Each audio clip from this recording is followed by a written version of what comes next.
मूसा अलैहिस सालाम चले गेलेन नील नद दरियार काछे। कोन दिके जाबे? पिछने फिराउनेर बाहिनी अस्त्र शस्त्र निये मूसा अलैहिस सालाम आर तार उम्मती दिगके तार अनुसारी दिगके मेरे देबे। आमार आल्लाह यदि काउके साहाज्य करेन, आमार आल्लाह यदि कारोर उपरे दया करेन, आल्लाह यदि काउके हेफाजत करेन, दुनियार की कोनो शक्ति आछे ताके क्षति करबे? अर्थात अल्लाह पाकेर नबी हजरत मूसा अलैहिस सालाम रास्ताय जेते जेते तानार साथी संगीदेर निये ओई नील नद दरियार किनाराय चले गेलेन। आल्लाहर काछे दोया चाइते लागलेन, आल्लाह एखन आमार सामने तो आर कोनो रास्ता नेई, नील नद दरिया मने हय फिराउनेर लोक लश्कर निये आमादेरके धरे फेलबे, आमार अनुसारी जारा साथी संगीदेरके ओरा जाने मेरे देबे, आमादेर सामने बड़ मुसीबत। আল্লাহ বলেন, নবী মুসা আপনার হাতে যে লাঠিটা আছে ওই লাঠিটাকে নিয়ে বিসমিল্লাহ বলে আপনি ওই নীল নদ দরিয়ার পানিতে আঘাত করেন। আল্লাহর কথা অনুযায়ী ওই নীল নদ দরিয়ার পানিতে লাঠি মোবারক নিয়ে হযরত মুসা আলাইহিস সালাম যখন আঘাত করলেন, আল্লাহর হুকুমে ওই নীল নদ দরিয়ার পানিটাকে আমার আল্লাহ দুটো ভাগে ভাগ করে দিয়ে আল্লাহর হুকুমে পানিটাকে স্থির করে দিয়ে দরিয়া মাজা থেকে তার নবী মুসা আলাইহিস সালাম আর তার অনুসারীদের জন্য আমার আল্লাহ রাস্তা করে দিয়েছিলেন। জোরে বলেন না সুবহানাল্লাহ। ঘটনাটি সহিহ বুখারীতে এসেছে, সেই হাদিস থেকে রিওয়ায়াত এসেছে। এই রাস্তা যখন হয়ে গেল, মুসা আলাইহিস সালাম আর তার অনুসারীরা পার হয়ে গেল। এখন ফেরাউন তার সাথী সঙ্গীদের নিয়ে এসে দেখলো আমি মুসা আলাইহিস সালাম আর তার সাথী সঙ্গীদেরকে জানে মেরে ফেলার জন্য ঘুরছি, মনে করেছিলাম ধরে ফেলবে, এখন দেশে দেখছি আশ্চর্যজনক এক ঘটনা। দরিয়ার মাজায় পানি দুদিকে ভাগ হয়ে গেল, মাজা থেকে রাস্তা হয়ে গেল, পানিটা স্থির হয়ে দাঁড়িয়ে। এটা আশ্চর্যজনক ঘটনা, জীবনে যা দেখিনি তাই। পানি যখন স্থির, ওরা যখন পার হয়েছে, মনে করলাম আমরাও পার হয়ে যাব। যথারীতি ওই রাস্তা ধরে চলতে লাগলো। দরিয়ার মাঝ বরাবর যাওয়ার সাথে সাথে আল্লাহর হুকুম হলো, পানিটার স্থির থাকলো না, একে অপরের দিকে চাপ দিতে লাগলো। এই ফেরাউন সহ তার সাথী সঙ্গী যারা মুসা আলাইহিস সালামের উম্মত, মাননেওয়ালা উম্মত, তার অনুসারীদেরকে মারতে এসেছিল, আমার আল্লাহ পানিতে চুবে সবাইকে মেরেছে। বলুন সুবহানাল্লাহ। অর্থাৎ এরকম একজন কুখ্যাত কাফেরের জুলুম অত্যাচার, এই কঠিন মুসিবত জুলুম অত্যাচারের শিকার থেকে আমার আল্লাহ একজন নবী আর তার অনুসারীকে যেদিন হেফাজত করেছিলেন, ওই দিনটাও ছিল মুহররম মাসের 10 তারিখ শুক্রবার। জোরে বলুন সুবহানাল্লাহ। অর্থাৎ এর দ্বারা বোঝা যায় এমন একটি দিন, মুহররম মাসের 10 তারিখের দিন, যে দিনটা দোয়া কবুলের দিন, যে দিনটা মুসিবত থেকে রেহাই পাওয়ার দিন, যে দিনটা ঐতিহাসিক দিন, পৃথিবী সৃষ্টির দিন, রহমতের পানি বর্ষণের দিন, নবীদেরকে মুসিবত থেকে পরিত্রাণ পাওয়ার দিন, পরিত্রাণ দিলেন সেই দিন। আল্লাহ পাক আমাদেরও গোনা মাফ করার দিন হিসেবে দিয়েছেন। আল্লাহ পাক এই দিনে রোজা রাখলে বিগত 1 বছরের গোনা মাফ করে দেন। হাদিস বলেছি না, সিয়াম ইয়াউম আশুরা আয়াহতাসিবু আলাল্লাহ আইয়ুকাফিরা সানাতাল্লাতি ক্বাবলা, যে একটা দিন মুহররম মাসের 10 তারিখ, ওই তারিখটা রোজা রাখলে ফজিলত বলেছে আল্লাহ বিগত 1 বছরের গোনাকে মাফ করে দেন। দুটো করে রোজা রাখবেন ইনশাআল্লাহ। ও ভাইজানেরা, সোনার মানিক যুবকেরা, আব্বারা মায়েরা, এই মুহররম মাসের 10 তারিখকে শরীয়তের পরিভাষায় আমরা ইয়াউমাল আশুরা হিসাবে জানি। আশুরার দিন, যার অর্থ হলো মুহররম মাসের 10 তারিখের দিন। ঠিক ঘটনাক্রমে হযরত ইমাম হোসেন রাদিয়াল্লাহু আনহুর শাহাদাতটাও এই মুহররম মাসের 10 তারিখ শুক্রবার হয়ে গিয়েছিল কি যায়নি? এই জন্য আজ গোটা বিশ্বে মুহররম মাস আসলে আমরা যতই গুরুত্ব, মহত্ব, ফজিলাত খুঁজি না কেন, হযরত ইমাম হোসেন রাদিয়াল্লাহু আনহুর শাহাদাতের ঘটনাটা আমাদের হৃদয়কে একবার কাঁদিয়ে দেয়। ও ভাইরা, বাবাজিরা, এই কারবালার ঘটনাটা ঘটেছিল হিজরি সন 61 হিজরিতে। আল্লাহ নবী মদিনার জমিনে 10 বছর অতিবাহিত করলেন। 10ম হিজরির পরে 10 বছর মাদানী জীবন অতিবাহিত করে আল্লাহ নবীর ওফাত হলো। আল্লাহ নবীর ওফাতের 50 বছর পরে হযরত ইমাম হোসেন রাদিয়াল্লাহু আনহুর শাহাদাত। কিন্তু কারবালার ঘটনা আমি শোনাবো, আপনারা ইতিপূর্বে শুনেছেন, তবে এই 50 বছরের ইতিহাসটা যদি একটু তুলে ধরা যায়। 4 জন খলিফার খেলাফত শাসনামল কেমন ছিল, 4 জন খলিফা কে কত বছর কত সময় ধরে খেলাফত শাসনামলটা অতিবাহিত করেছেন, আর কারবালার মতো ঐতিহাসিক ঘটনা কেন ঘটেছে, কারবালার ঘটনা থেকে আমাদের কি শিক্ষা, কি করণীয় আর কি বর্জনীয়, এটাকে পরিষ্কার করতে গেলে এই 50 বছরের ইতিহাস তুলে ধরলে সহজে বোঝা যাবে কি যাবে না? সহজে বোঝা যাবে না।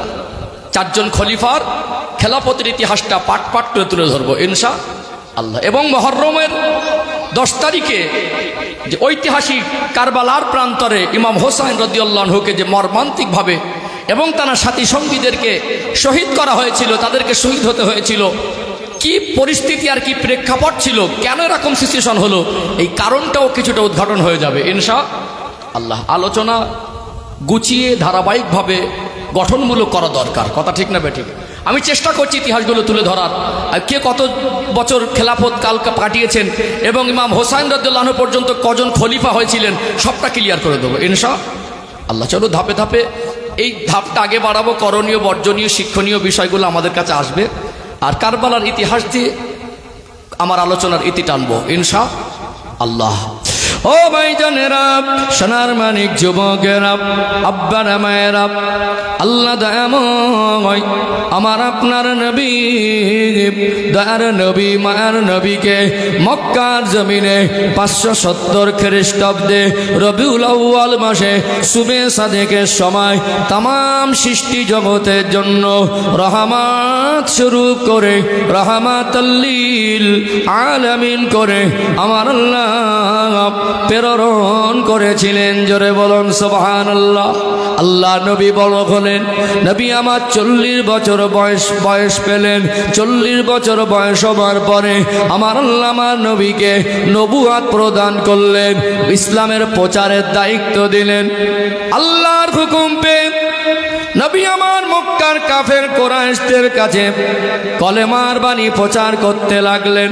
অন্ধকারে ডুবে থাকা মানুষ, যাদের ভিতরে মনুষ্যত্ব বলে কিছু ছিল না, সমাজের ন্যায় নীতি আদর্শ বলে কিছু ছিল না, শান্তি শৃঙ্খলা বলে কিছু ছিল না, যেটাকে জাহিলিয়াতের যুগ হিসাবে আপনারা জানেন। ওই জাহিলিয়াতের যুগে অন্ধকারে ডুবে থাকা মানুষদের মাঝে আমার আল্লাহ আমার নবীকে দিন প্রচারের মহান দায়িত্ব দিলেন। মক্কা জমিনে নবী যখন কলেমার বাণী প্রচার শুরু করেছিলেন, বলুন তো দেখি আল্লাহ নবীর বিরুদ্ধে কিছু মানুষ দাঁড়িয়েছিল না দাঁড়ায় নাই? বহু ঘাত প্রতিঘাত, আল্লাহ নবীর বিরুদ্ধে চরম বিরোধিতা, ঘাত প্রতিঘাতকে উপেক্ষা করে নবী আমার মক্কা জমিনে একধারে টানা 13 বছর কলেমার বাণী প্রচার করলেন। কিছু মানুষ মক্কা জমিনে আমার রাসূলুল্লাহর নূরের হাতে হাত দিয়ে ঈমানের কলেমা পড়ে মুসলমান হয়ে গিয়েছিলেন। জোরে বলুন সুবহানাল্লাহ। 13 বছর দিনের প্রচার করলেন। 13 বছরে অল্প কিছু মানুষ মক্কার জমিনে কলেমার বাণী প্রচার করলেন। কিন্তু এই 13 বছর দিন প্রচারটা আমার নবীর জন্য কঠিন ছিল। যখন হিজরত করছেন আমার রাসূলের বয়স তখন 53 বছর। কত বছর? এই 13 বছরে মক্কার জমিনে অল্প সংখ্যক মানুষ মুসলমান হয়েছে, কিন্তু বহু আঘাতপ্রাপ্ত হতে হয়েছে, বহু সাহাবাকে শহীদ হতে হয়েছে। আল্লাহর কোরআনুল কারীম দিয়ে রাষ্ট্র শাসন করবেন, আল্লাহর আইন সমাজে বাস্তবায়ন করবেন, এই পরিবেশটুকু মক্কি জীবনে আমার নবী তৈরি করতে পারেন না, আর করা সম্ভব হয় নাই। একটা সময় কাফের দিয়ে জুলুম অত্যাচারের শিকার হয়ে আমার রাসূলুল্লাহকে জানে মেরে ফেলার পরিকল্পনা করে আল্লাহর হুকুমে নবী আমার 53 বছর বয়সে হিজরত করে মক্কা জমিন থেকে মদিনা জমিনে চলে গেলেন। মদিনার মানুষের ভালোবাসায়, মদিনার মানুষের অবদানে, মদিনার মানুষের ত্যাগে, মদিনার মানুষের আপ্রাণে আল্লাহ নবী মুগ্ধ হয়ে গেলেন। মদিনার জমিনে গিয়ে আমার নবীর দিন প্রচারের মিশনটা থেমে থাকলো না। মদিনায় গিয়ে নবী আমার একটু থাতি পেয়ে গেলেন, একটু পরিবেশ পেয়ে গেলেন। আল্লাহ নবী বহু যুদ্ধের সম্মুখীন হলেও মদিনার 10 বছরের জীবনে নবী আমার একটা সমাজ ব্যবস্থাকে পাল্টে ইসলামিক রাষ্ট্র শাসন কায়েম করেছিলেন। জোরে বলুন সুবহানাল্লাহ। যেখানে চুরি হতো, ডাকাতি হতো, মারামারি হতো, যেখানে ন্যায় নীতি আদর্শ বলে কিছু ছিল না, আল্লাহ দয়াময় এই 23 বছর ধরে মক্কায় 13 বছর আর মদিনায় 10 বছর আমার আল্লাহ তানারই মহামূল্যবান কালাম কোরআনুল কারীমকে নাজিল করতে লাগলেন। জিবরাইল আলাইহিস সালামকে কম বেশি এই 23 বছরের ব্যবধানে আমার রাসূলুল্লাহর কাছে 24,000 বারের মতো প্রেরণ করেছেন। জোরে বলুন সুবহানাল্লাহ। আর 23 বছর ধরে ধীরে ধীরে কখনো একটি সূরা, কখনো একটি আয়াত, কখনো 2টি বা 10টি আয়াত, সময় পরিস্থিতিকে সামনে রেখে আমার আল্লাহ আমার রাসূলুল্লাহর উপরে আয়াত নাজিল করলেন, সেগুলো আমার নবী সমাজে বাস্তবায়ন করলেন। এই 23 বছর ধরে আল্লাহ যেমন কমপ্লিট কোরআনুল কারীমকে নাজিল করলেন, আর কোরআনুল কারীমের বিধানকে আমার নবী 23 বছর ধরে আল্লাহর বিধানকে সমাজে বাস্তবায়ন করলেন। চুরি বন্ধ হয়ে গেল, ডাকাতি বন্ধ হয়ে গেল, ঘুষ বন্ধ হয়ে গেল, সুদ বন্ধ হয়ে গেল। মহিলারা যাদের ভিতরে আদব বা শৃঙ্খলা বলে কিছু ছিল না, তারা পর্দার মধ্যে আবদ্ধ হয়ে গেল। যাকাতকে ফরজ করে দিলেন, আল্লাহ রোজাকে ফরজ করে দিলেন, নামাজ আর পর্দাকে ফরজ করে দিলেন। আল্লাহর বিধান কোরআনুল কারীম দিয়ে রাষ্ট্র শাসন মক্কা মদিনা জমিনে শান্তি কায়েম হয়ে গেল। আল্লাহ নবী ওফাতের পূর্বে এই পৃথিবী জমিনে আল্লাহর কোরআনুল কারীম দিয়ে সুন্দর রাষ্ট্র ব্যবস্থা, ইসলামিক রাষ্ট্র শাসন কায়েম করে শান্তি কায়েম করেছিলেন। জোরে বলুন সুবহানাল্লাহ।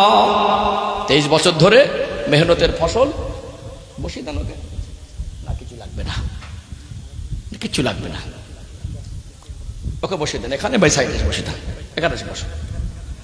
তাহলে 23 বছর ধরে আল্লাহ কোরআনুল কারীমের আয়াত নাজিল করলেন। মানুষ কি করবে আর কি করবে না, এই ইসলাম নামক জীবন ব্যবস্থাকে আল্লাহ 23 বছর প্রসেস নিয়ে আমার রাসূলের উপর অবতীর্ণ করলেন।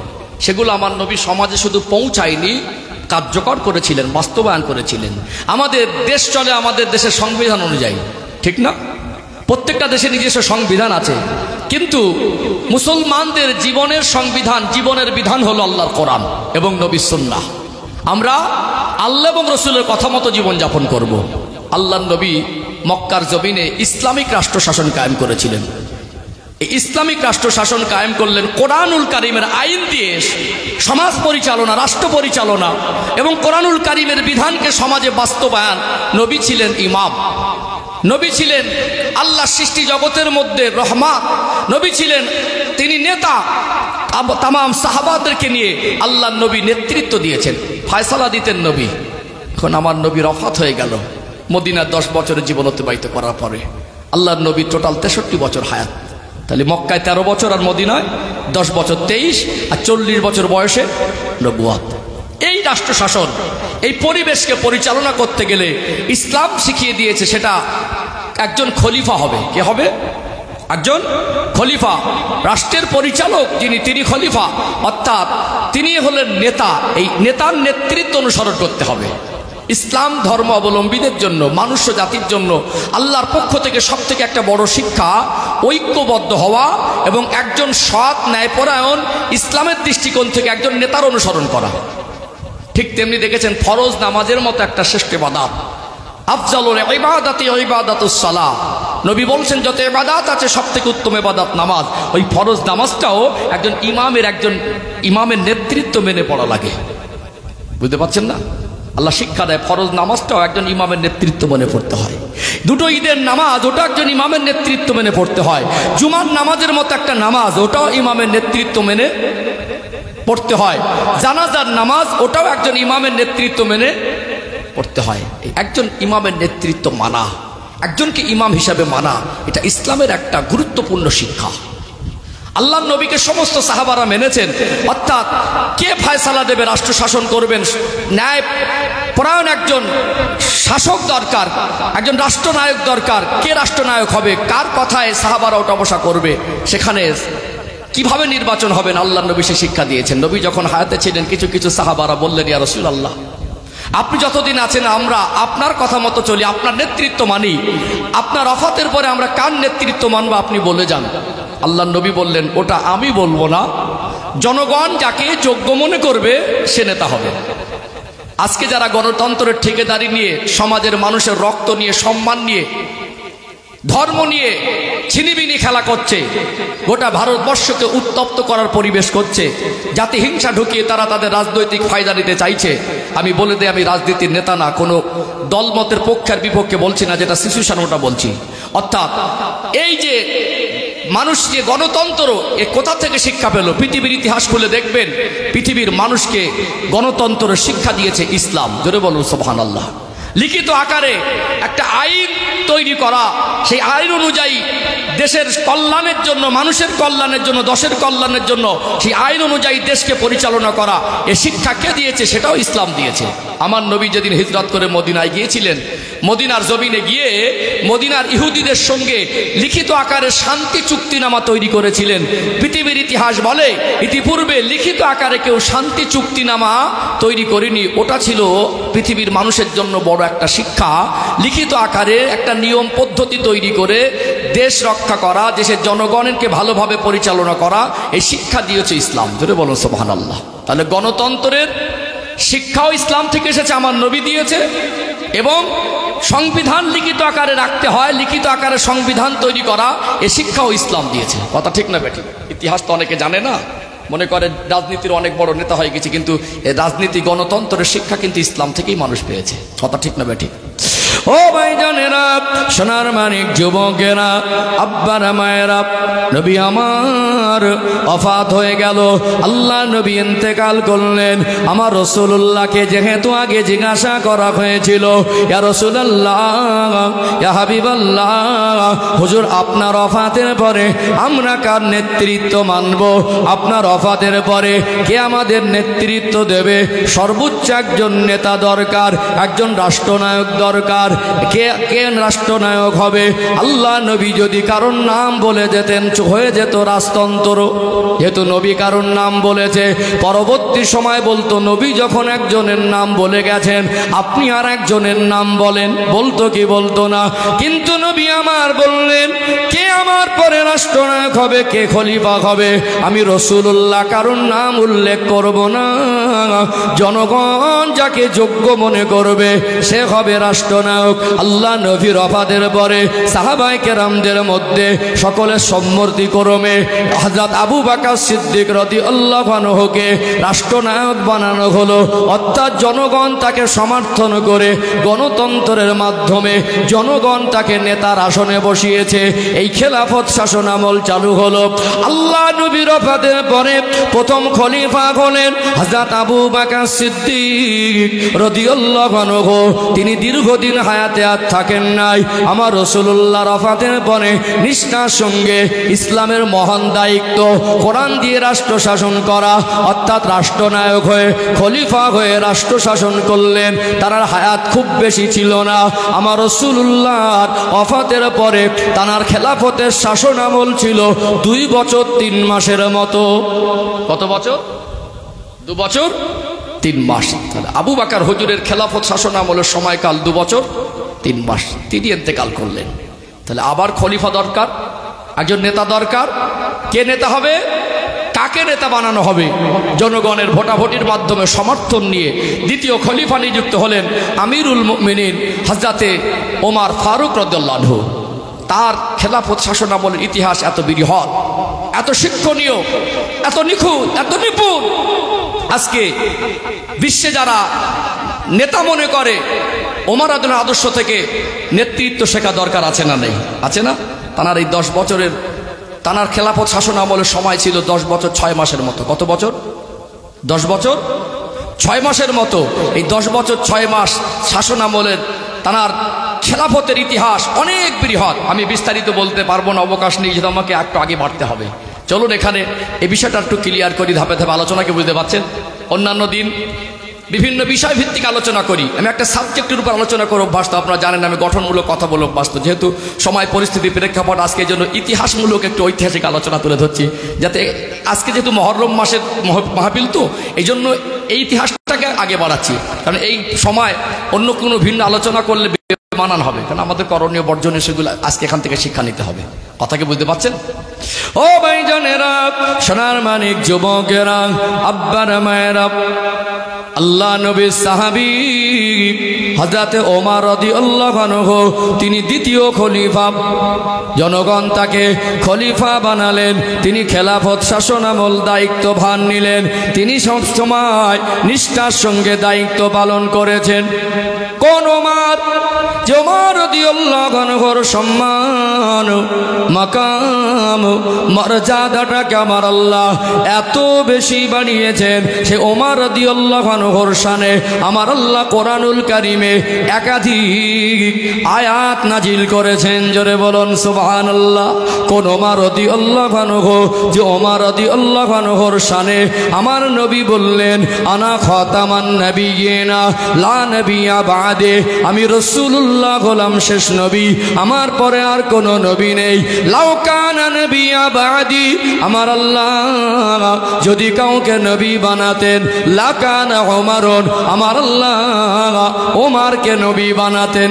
কত মর্যাদা সম্পন্ন ব্যক্তি, জানার মনের ইচ্ছা, মনের আশাকে আল্লাহ কবুল করে আল্লাহ কোরআনুল কারীমের আয়াত নাজিল করেন। চলুন তার জীবনে একটা ঐতিহাসিক মুহূর্ত তুলে ধরি। আল্লাহ নবী হুজুর আমার হজ মোবারকে আছেন, আল্লাহর কাবা ঘর তওয়াফ করছেন।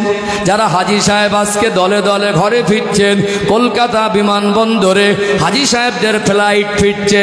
কত হাজী সাহেবরা দুটা চোখের পানি ফেলছে। আল্লাহর কাবা ঘরের কথা মনে পড়ে, মদিনার কথা মনে পড়লে অন্তরটা এমনি কেঁদে ওঠে। আল্লাহর কাবা ঘর তওয়াফ করছেন, আমার রাসূলুল্লাহর সঙ্গী হয়ে ওই কাবা ঘরের মাথাবে কাবায় একটি পাথর আছে।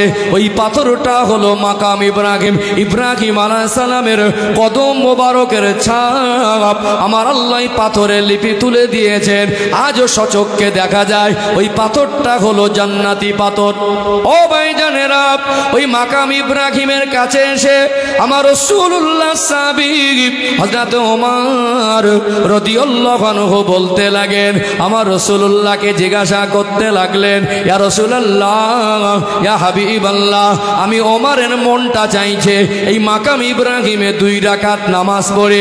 ইসলাম এমন একটা জীবন ব্যবস্থা, মানুষের মন গড়া কিছু চলে না। আল্লাহ নিজে কোরআনুল কারীমে বলেন, ইন হুয়া ইল্লা ওয়াহয়ু ইউহা, আমার হাবিব ইচ্ছাকৃত কিছু বলেন না, আমি আল্লাহ যেটা ওহী করি সেটাই আমার হাবিব বলেন। আমার নবী বললেন, ও হযরতে ওমর, এখানে কেউ নামাজ ইতিপূর্বে পড়েনি, আমি রাসূলুল্লাহ আপনাকে কি করে আদেশ করতে পারি, যেহেতু আল্লাহর তো হুকুম নেই। ওমর রাদিয়াল্লাহু আনহু যেহেতু আশা করেছেন মাকাম ইব্রাহিমে 2 রাকাত নামাজ পড়তে মন চাইছে, আমার নবীকে জিজ্ঞাসা করলেন, বললেন যেহেতু আল্লাহর আদেশ নিয়ে আমি কি করে হুকুম দেই। সঙ্গে সঙ্গে আমার আল্লাহ হযরত জিবরাইল আলাইহিস সালামকে পাঠালেন। কোরআনুল কারীমের আয়াত নাজিল হয়ে গেল, আত্তাখিযু মিন মাকামা ইব্রাহিম মুসাল্লা, ইয়া রাসূলুল্লাহ, ইয়া হাবিবাল্লাহ, আপনার সাহাবী ওমর তিনি মাকাম ইব্রাহিমে 2 রাকাত নামাজ পড়ার নিয়ত করছে, নামাজ পড়ার আশা আকাঙ্ক্ষা তার মনে জেগেছে। আজ থেকে আমার আল্লাহ এই মাকাম ইব্রাহিমকে নামাজের জায়গা হিসাবে কবুল করে নিয়েছে। যদি বলেন না সুবহানাল্লাহ। এই জন্য আল্লাহর কাবা ঘর 7 চক্কর দিয়ে একটা তওয়াফ হয়ে গেলে মাকাম ইব্রাহিমের 2 রাকাত নামাজ পড়ে আল্লাহর কাবা ঘরের দিকে চায়ে দোয়া করলে ওই দোয়াটা আল্লাহর কাছে কবুল হয়ে যায়। যদি বলুন, ওমর রাদিয়াল্লাহু আনহু মন চেয়েছিল, ইয়া রাসূলুল্লাহ এখানে 2 রাকাত নামাজ পড়তে মন চাইছে। তার মনের ইচ্ছাকে আল্লাহ কবুল করে কোরআনুল কারীমের আয়াত নাজিল করে আল্লাহ ওই জায়গাতে নামাজের জায়গা হিসাবে আল্লাহ ঘোষণা দিয়েছেন। যেটা বলুন, সম্মান মাকাম কম না বেশি? তার জীবনী বলে শেষ করা এই 2-4 ঘন্টা সম্ভব নয়। ঐতিহাসিক এক জীবনী। ও ভাইজানেরা, সোনার মানিক যুবকেরা, আব্বারা মায়েরা, কেমন একজন ব্যক্তি আমার আল্লাহ যার আশা আকাঙ্ক্ষা চিন্তাকে পছন্দ করে কোরআনুল কারীমের আয়াত নাজিল করে, এরকম একটা নয়। কোন কিতাব এসেছে আমার আল্লাহ তার শানে 4খানা কোরআনের আয়াত নাজিল করেছিলেন। ওমর রাদিয়াল্লাহু আনহু তিনি ছিলেন ইসলামের জন্য বড় কঠোর। নবী আমার সোনা জবানে বললেন, আরহামু উম্মতি বি উম্মতি আবু বকর আসাদুহুম ফি আমরিল্লাহি ওমর ওয়াসতাকুহুম হায়ান উসমান ওয়া আকদাহুম আলী। এটা আমার নবীর জবানে বর্ণিত। আরহামু উম্মতি বি উম্মতি আবু বকর। নবী আমার সোনা জবানে বলেন, গোটা বিশ্বে আমি রাসূলুল্লাহ যত উম্মত আছে, আমার উম্মতিদের মধ্যে সব থেকে নরম দিল হলো আমার আবু বকরের। আবু বকর হুজুর হলো নরম দিলের মানুষ, উম্মতের মধ্যে তানার দিল হলো নরম দিল। আসাদুহুম ফি আমরিল্লাহি ওমর। নবী আমার বলেন, আমার ওমর হলো ইসলামের জন্য অনেক কঠোর। ওয়াসদাকুহুম হায়ান উসমান। আমার উসমান হলো নরম মানের একজন লজ্জাশীল ব্যক্তি। ও আকদাহুম আলী। আমার আলী হলো ন্যায় বিচারক। এই 4জন খলিফার শানে আমার রাসূলুল্লাহ 4টে চমৎকার কথা বলেছেন না বলেন নাই? যেহেতু ওমর রাদিয়াল্লাহু আনহু ইসলামের জন্য বড় কঠোর, ইসলাম প্রচারের প্রেক্ষাপটে আমার রাসূলুল্লাহ দুশমন ছিল। মদিনায় গিয়ে আমার রাসূলুল্লাহ 10 বছরের জীবনে কম বেশি 80টার মতো ছোটখাটো মিলিয়ে যুদ্ধের সম্মুখীন হতে হলো। 10 বছরে কম বেশি 80টার মতো, বছরে 8টা করে। বুঝতে পারছেন কত জুলুম অত্যাচারের শিকার, কত চক্রান্ত ইসলামকে মিটিয়ে দেওয়ার। মক্কায় ছিল প্রকাশ্য দুশমন কাফের, আর মদিনায় ছিল মুনাফিকি দুশমন। মদিনায় ছিল ইহুদি মুনাফিক। কথা কি বুঝতে পারছেন? ইহুদি আর মুনাফিকরা ছিল মদিনার প্রেক্ষাপটে ইসলামের চরম দুশমন। মক্কায় তো যা করেছে প্রকাশ্যে, মারামারি কাটাকাটি শহীদ যা হয়েছে প্রকাশ্যে। আর মদিনার যে এই মুনাফিকদের চরিত্র দ্বারা কাফেররা যা ক্ষতি করেছে ইসলামের, মুনাফিকরা তার থেকে কয়েকশো গুণ বেশি ক্ষতি করেছে। সেই ইতিহাস আসবে ইনশাল্লাহ, সেই ইতিহাসগুলো আসবে। ও ভাইজানেরা, সোনার মানিক যুবকেরা, আব্বারা মায়েরা, যতই বড় মুনাফিক হোক না কেন, যত বড় কাফের হোক না কেন, আমার রাসূলুল্লাহর ওফাতের পরে, আবু বকর হুজুর ওফাতের পরে যখন খেলাফত শাসন আমলের খেলাফতের দায়িত্ব পেলেন, ওমর রাদিয়াল্লাহু আনহু এত গরম মানুষ ছিলেন, এত জালালি মেজাজ ছিল, ইসলামের জন্য এত কঠোর ছিলেন। টানা 10 বছর 6 মাস শাসন আমলে কোন মুনাফিক, কোন কাফের, কোন মুশরিক ইসলামের বিরুদ্ধচারণ করা, ইসলামকে ক্ষতি করার দুশ্চিন্তাও করার দুঃসাহস পায়নি। এত কঠোর হাতে দায়িত্ব সামলেছিলেন যে ওমর রাদিয়াল্লাহু আনহুকে শয়তানও দেখে ভয় করত। যে রাস্তা দিয়ে ওমর রাদিয়াল্লাহু আনহু যেতেন, ওই রাস্তা দিয়ে শয়তান 40 দিন পর্যন্ত যেত না। ও ভাইজানেরা, সোনার মানিক যুবকেরা, আব্বারা মায়েরা, আমার রাসূলুল্লাহ যে 23 বছর খেদমত করেছিলেন, 23 বছরের খেদমতের ফসল আমার রাসূলুল্লাহর হাতে হাত দিয়ে ঈমানের কলেমা পড়ে মুসলমান হয়েছিলেন কম বেশি 1.5 লাখ সাহাবা। রাসূলুল্লাহ লিখে গেলেন কতটা? কম বেশি 1.5 লাখ। 2 ঘন্টা ওয়াজ করতে গেলে 200 ঘন্টা পড়াশোনা করলে ভালো হয়। 2 ঘন্টা ওয়াজ করতে গেলে 200 ঘন্টা পড়াশোনা করলে ভালো হয়। আমার ইতিহাস যেভাবে আমি যাচ্ছি, একেবারে ডাইনে বা হিসাব মিলিয়ে আরেকটু ক্লিয়ার হলে বুঝতে পারবেন যে কতটা পরিমাণ ওয়াজ করতে গেলে পড়াশোনা করা লাগে। শুনছেন মনে হয় এক লাইনে, তত্ত্বগুলো অনেক কষ্ট করে জোগাড় করতে হয়। এই জন্য একটু গুরুত্ব দিয়ে শুনবেন। ইতিহাসগুলো অধিকাংশ আমাদের মুসলমানদের জানাই নেই। কথা কি বুঝতে পারছেন? তাহলে রাসূলুল্লাহ লিখে গেলেন কতটা? 1.5 লাখ। কতটা? কম বেশি 1.5 লাখ। আজ গোটা বিশ্বের মধ্যে কি 1.5 লাখ সীমাবদ্ধ? 200 কোটির বেশি। জোরে বলুন, প্রাণ খুলে বলেন, একটু মন খুলে বলেন। সেই 1.5 লাখ রেখে গেলে আজ মুসলমানের সংখ্যা 200 কোটির বেশি। জোরে বলুন সুবহানাল্লাহ। তাহলে আল্লাহর নবীর ওফাতের পরপর ইসলাম প্রচারটা থেমে যায়নি। ইসলাম প্রচার সেই থেকে আজ পর্যন্ত থেমে থাকেনি। যত দিন গেছে ইসলামের প্রচার প্রসার বেড়েছে। সাহাবারা দায়িত্ব নিয়ে প্রচার প্রসারটাকে আরো বাড়িয়েছেন। জোরে বলুন সুবহানাল্লাহ। ওমর রাদিয়াল্লাহু আনহুর শাসন আমলে দলে দলে মানুষ ইসলামের ছায়াতলে আশ্রয় নিতে লাগলেন। সংখ্যাটা ঝাঁকে ঝাঁকে বাড়তে লাগলো। ভৌগোলিক ম্যাপের অবস্থানগুলো একটু বোঝানোর জন্য ক্লিয়ার করে দেই। আজকে ভৌগোলিক ম্যাপের অবস্থানে যেটাকে আমরা ভূগোলে দেখি লিবিয়া, যেটাকে দেখি জর্ডান, যেটাকে দেখি প্যালেস্তাইন, যেটাকে দেখি ইসরায়েল, যেটাকে দেখি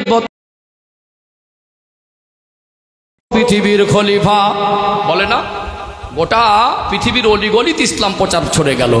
লিবিয়া, সিরিয়া, ইরাক, বাসরা, জর্ডান, ইয়ামান, প্যালেস্তাইন, ইসরায়েল, মিশর, এই সমস্ত জায়গা সব তখন ওমর রাদিয়াল্লাহু শাসন আমলে সব ইসলামের ছায়াতলে এসেছে। এরিয়া যখন বাড়বে তখন মানুষকে সামলাতেও লোক লাগবে, লাগবে না? যখন দূর দূরান্ত পৌঁছে গেল, মদিনা হলো মূল সেন্টার, রাজধানী। ওখান থেকে রাষ্ট্র শাসন খলিফা পরিচালনা করতেন, কিন্তু একজন মিশরের একজন দায়িত্ব দেওয়া হলো, ওটা প্রাদেশিক গভর্নর। ইরাকে একজনকে দায়িত্ব দেওয়া হলো। এই তখনকার এলাকা অনুযায়ী এক একটা প্রাদেশিক গভর্নর হিসাবে ওখানে দায়িত্ব দেওয়া হলো। তারা তাদের মতো করে ইসলামের কানুন অনুযায়ী, কোরআনী সংবিধান অনুযায়ী ওখানে ওই এলাকাটা তিনি পরিচালনা করতেন। এটাকে সেই তখনকার পরিভাষায় যে দায়িত্ব পেতেন তাদেরকে প্রাদেশিক গভর্নর বলা হতো। প্রাদেশিক গভর্নর, সর্বোচ্চ নেতা হলেন খলিফা, কিন্তু এরিয়াটা বৃহৎ হয়ে যাবার কারণে ওই প্রাদেশিক গভর্নরদের পরিচালনায় গোটা মুসলিম বিশ্ব পরিচালনা হচ্ছে এক কোরআনের আইন দিয়ে, যেটা বলুন। আর সবাই এক খলিফার নেতৃত্ব মানছে।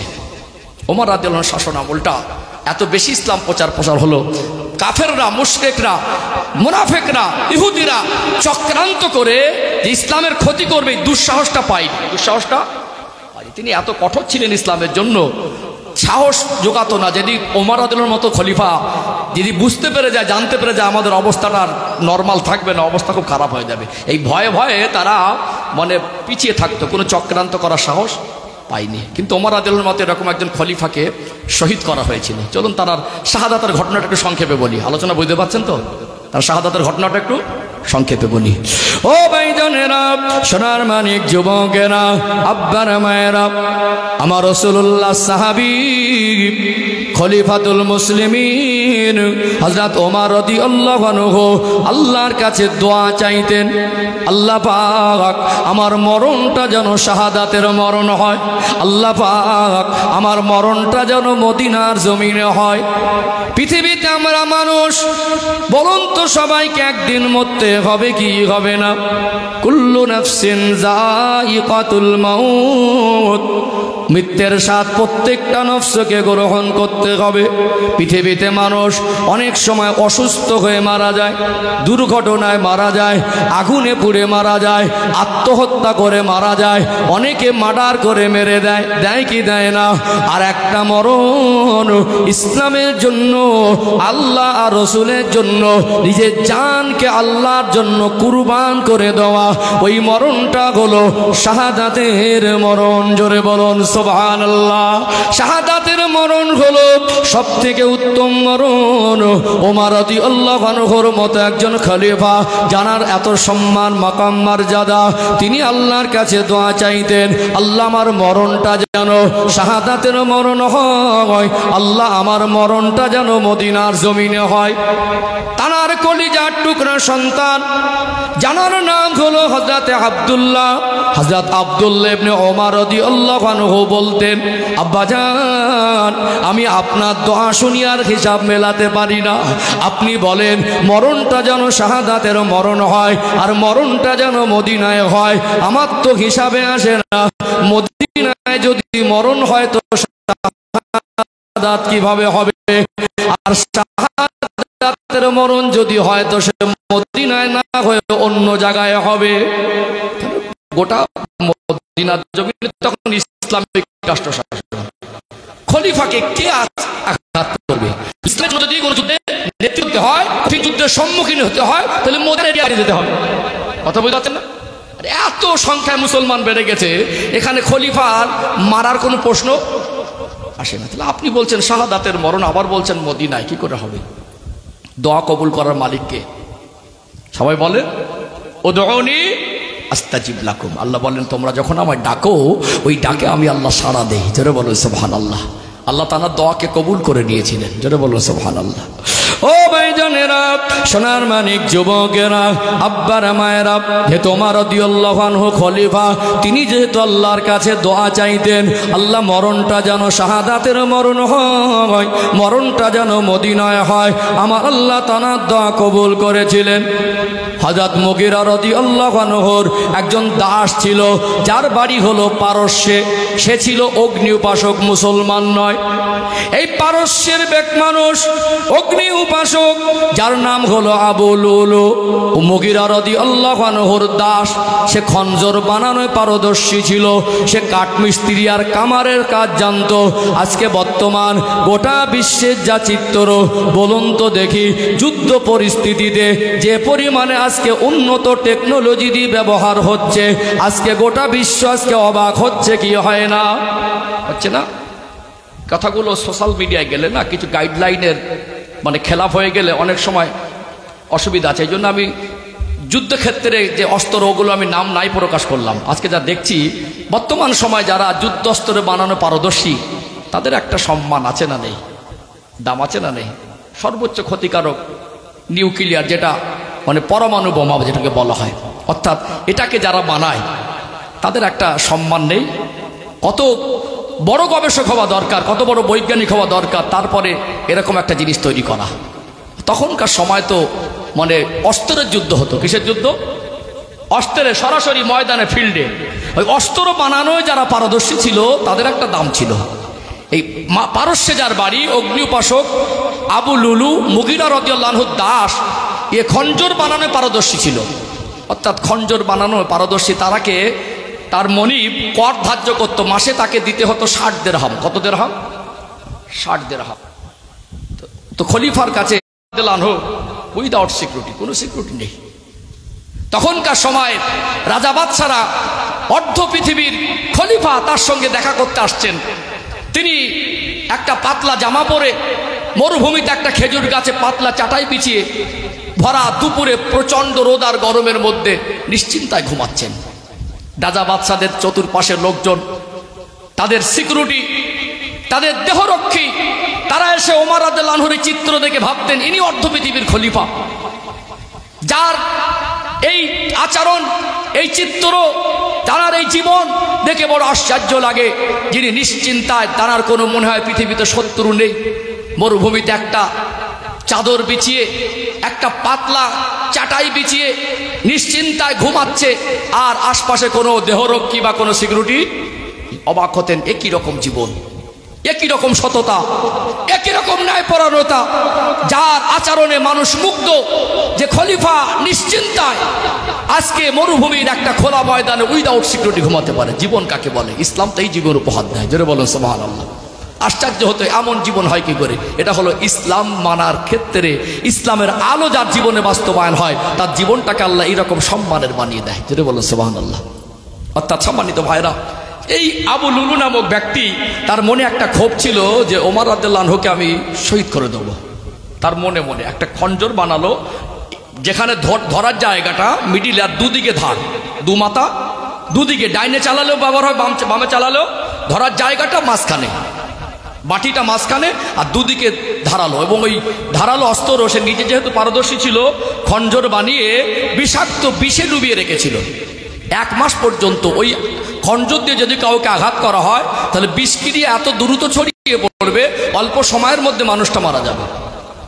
ও ভাইজানেরা, সোনার মানিক যুবকেরা, আব্বার মায়েরা, আমার রাসূলুল্লাহ সাহাবী খলিফাতুল মুসলিমিন ওমর রাদিয়াল্লাহু আনহু যেহেতু খলিফা, যিনি খলিফা তিনি হলেন ইমাম। মদিনার মসজিদে নববী শরীফে তিনি ইমামতির জায়গায় দাঁড়িয়ে ইমামতি করতেন। আবু লুলু নামক ওই ব্যক্তি অস্ত্র নিয়ে, খঞ্জর নিয়ে, রাতের অন্ধকারে গোটে গোটি পায়ে মদিনার মসজিদে নববী শরীফের ভিতরে প্রবেশ করলেন। তখনও ফজরের রক্ত হয় নাই। মেহরাব যেখানে ইমাম সাহেব দাঁড়িয়ে নামাজ পড়ান, ওই খালি জায়গার এক কোণে গিয়ে জড়সড় হয়ে গুটিয়ে লুকিয়ে থাকলেন। তিনি মনে মনে ভাবলেন, ওমর রাদিয়াল্লাহু আনহু তিনি যখন নামাজের ইমামতিতে দাঁড়াবেন, নামাজ শুরু করবেন, নামাজ পড়া অবস্থায় তানাকে আমি আঘাত করব। আজকে ইলেকট্রিক পেয়েছি আমরা, কারেন্টের ব্যবস্থার কারণে চতুর্দিকে আলো আর আলো। আজ থেকে 1400 বছর আগে এত উন্নত ব্যবস্থা ছিল না। গোটা মসজিদে নববী শরীফে কয়েকটা হয়তো ছোট ছোট বাতি জ্বলতো। অন্ধকারে যদি ফজরের আগে কেউ মেহরাবে লুকিয়ে থাকে, আন্দাজ করে ধরা মুশকিল। কেউ তেমন চিন্তাও করে না। কিন্তু আবু লুলু নামক ওই ব্যক্তি ওই মেহরাবের এক কোণে গিয়ে জড়সড় হয়ে লুকিয়েছিল। ফজরের আজান হয়ে গেল। সাহাবায়ে কেরামেরা দলে দলে এসে মদিনার মসজিদে নববী শরীফের কাতারটা সব দলে দলে এসে সবটাকে ভর্তি করে নিলেন। কাতারে কাতারে বসে গেলেন। জামাতের সময় হয়ে গেল। হযরত ওমর রাদিয়াল্লাহু আনহু তিনি ইমামতির জায়গায় দাঁড়ালেন। মুয়াজ্জিন ইকামত দিলেন। নামাজ শুরু হয়ে গেল। সূরা ফাতিহা পড়লেন, আরো কেরাত পড়লেন। প্রথম রাকাত সমাপ্ত করে রুকু সিজদা করে দাঁড়িয়ে উঠে গেলেন। দ্বিতীয় রাকাতে সূরা ফাতিহা পড়ছেন। এমন সময় আবু লুলু নামক ব্যক্তি মেহরাব থেকে বেরিয়ে বাঘের মতো ঝাঁপিয়ে পড়ে ওমর রাদিয়াল্লাহু আনহু যেহেতু তিনি নামাজে, তখন ফজরের ওয়াক্তে জামাত চলছে, তখন অতটা পরিষ্কার হয় নাই, অতটা সকাল হয়ে যায় নাই। অন্ধকার জন্য একটু ভাব ছিল। আঘাত করেছিলেন 5 থেকে 6টার মতো। এত বেশি আঘাত প্রাপ্ত হয়েছিলেন নাভি বরাবর তলপেটের জায়গায়, এত বেশি আঘাত হয়েছিল। পেটের ভিতরের কিছু নাড়ি ভুঁড়ি কিছু অংশ বেরিয়ে এসেছিল। মসজিদে নববী শরীফের ইমামতির জায়গাটা রক্তে লাল হয়ে গেল। খলিফাতুল মুসলিমিন হযরত ওমর রাদিয়াল্লাহু আনহু আর উচ্চস্বরে কেরাত পড়তে পারছেন না।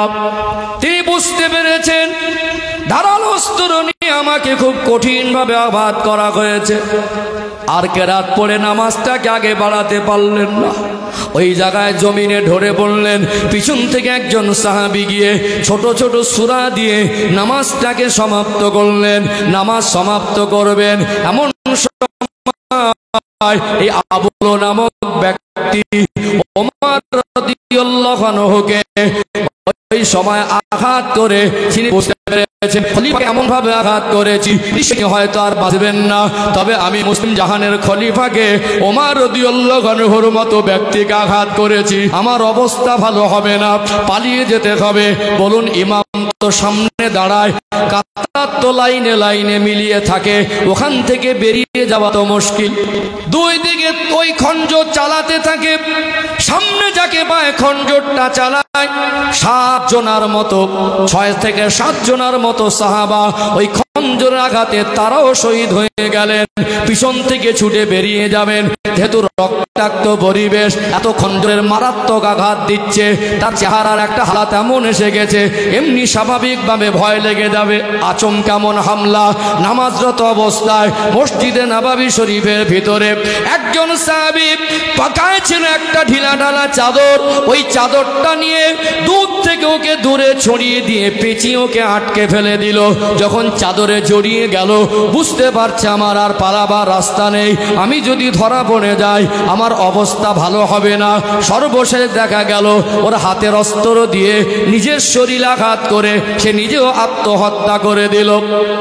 মসজিদে নববী শরীফে 6 থেকে 7 জন সাহাবীর লাশ ওইখানে শহীদ হয়ে গেলেন।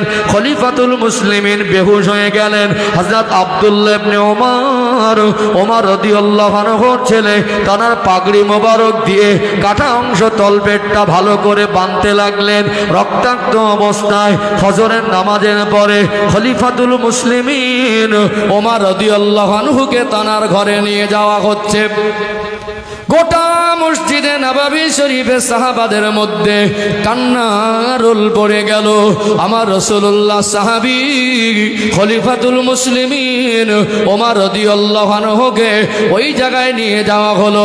তার ঘরে নিয়ে গিয়ে তিনি অচৈতন্য অবস্থায়, সেন্সলেস অবস্থায় আছেন, বেহুশ হয়ে গেছেন।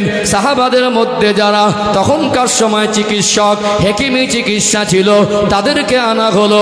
অনেক চেষ্টা করে হুঁশ ফিরে পেলেন। যখন হুঁশ ফিরে এসেছে, সর্বপ্রথম তানার জবানে একটা কথা ছিল, ও রাসূলুল্লাহ, সাহাবারা আপনারা আমায় শোনান।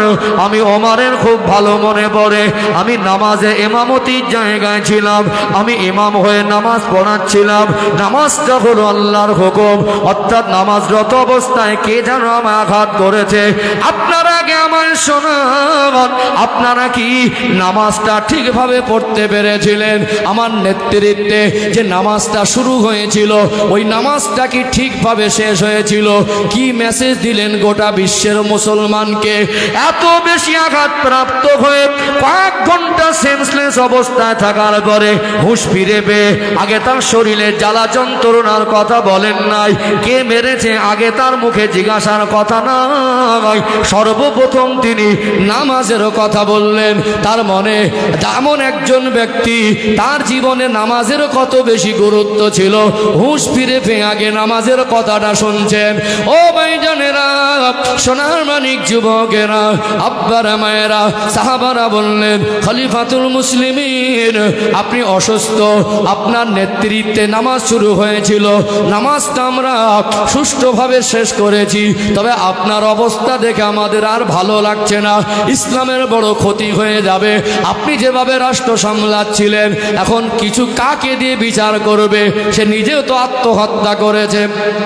ওমর রাদিয়াল্লাহু আনহুকে চিকিৎসকরা উষ্ণ দুধ গরম করে খাওয়ানোর চেষ্টা করেন, কিন্তু দুধ গরম করে খাওয়ানোর পরে তলপেটে যে বেশি আঘাত হয়েছিল, ওই জায়গা থেকে খাদ্যটা বেরিয়ে আসছে। ওই সময় চিকিৎসকরা বুঝতে পারলেন খলিফাকে আর হয়তো বাঁচানো সম্ভব হবে না। 3টে দিন তিনি জীবিত ছিলেন অসুস্থ অবস্থায়। আমার আল্লাহর ডাকে সাড়া দিয়ে শহীদ হয়ে গেলেন। তিনি যে দোয়া করতেন, আমার আল্লাহ তার দোয়া কবুল করেছিলেন। তিনি আল্লাহর কাছে বলতেন, আল্লাহ মরণটা যেন মদিনায় হয়, মরণটা যেন শাহাদাতের মরণ হয়। তিনি বলেছিলেন, আমি বড় সৌভাগ্যবান, আমাকে এমন একজন ব্যক্তি মেরেছে কোনো মুসলমান মারে নাই। একজন অন্য ধর্মাবলম্বী, একজন অগ্নি উপাসকের হাতে আমাকে মরতে হয়েছে মনে। আমার আল্লাহ, আমি ওমরের দোয়া কবুল করে আমাকে শাহাদাতের মর্যাদা দিয়েছে। জোরে বলেন না সুবহানাল্লাহ। জান্নাতের মেহমান যারা, তাদের জীবনটা দেখবেন ইসলামের জন্য কতটা তাদের জীবনের দরদ, মায়া, ব্যয়, ত্যাগ।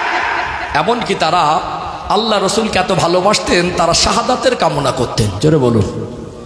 আজকে আমার জাতির ভিতরে ইসলাম প্রচার প্রসার, ইসলামের হয়ে কাজ করা, ইসলামের জন্য জান দেওয়া তো দূরের কথা, আজকে আমাদের কথা, কর্ম, চালচলন, আদর্শ দ্বারা ইসলামের ক্ষতি হচ্ছে।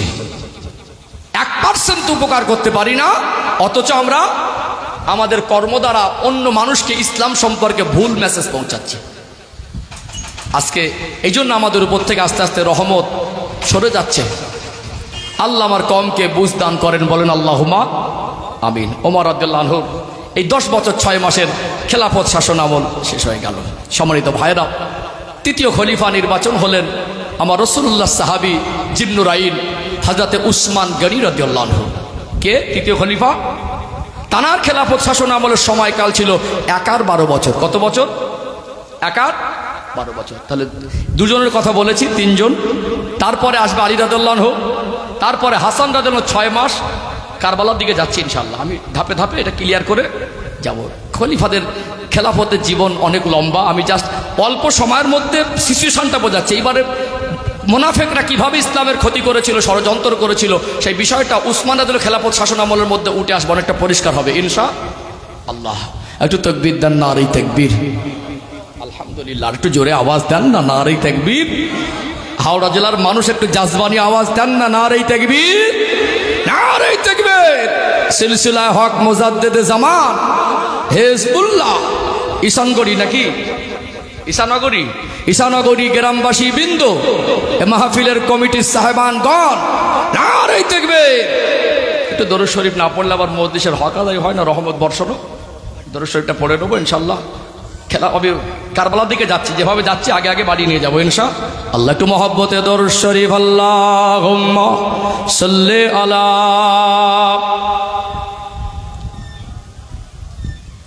ওয়া আলা আলি সাইয়্যিদিনা।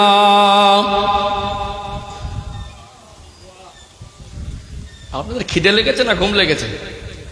কিসে এত মন খারাপ? দরুদ শরীফ পড়ছেন যেন ভক্তি নেই, একটু জোরে জোরে পড়েন না। আল্লাহুম্মা সাল্লি আলা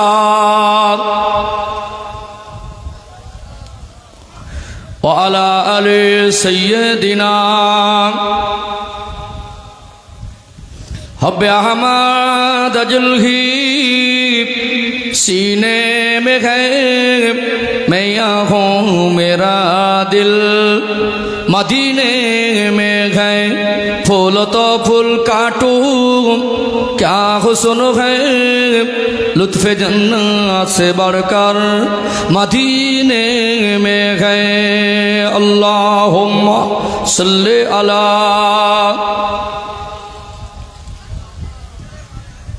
ওয়া আলা আলি সাইয়্যিদিনা। इन हवाओं से कह दो ना आए इधर, मुझको खुशबू की कोई ज़रूरत नहीं, जिनके खुशबू से महका सारा जहां, खुशबू नबी के पसीने में गए। अल्लाहुम्मा सल्ली अला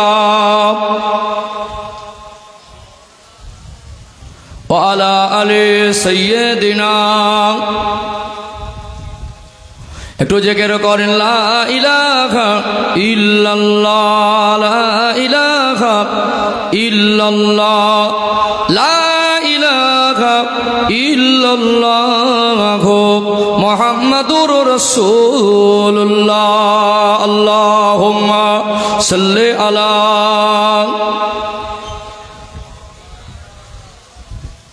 ওয়া আলা আলি সাইয়্যিদিনা। ও ভাইজানেরা, সোনার মানিক যুবকেরা, আব্বারা মায়েরা, হযরত ওসমান রাদিয়াল্লাহু আনহু তৃতীয় খলিফা নির্বাচন হলেন।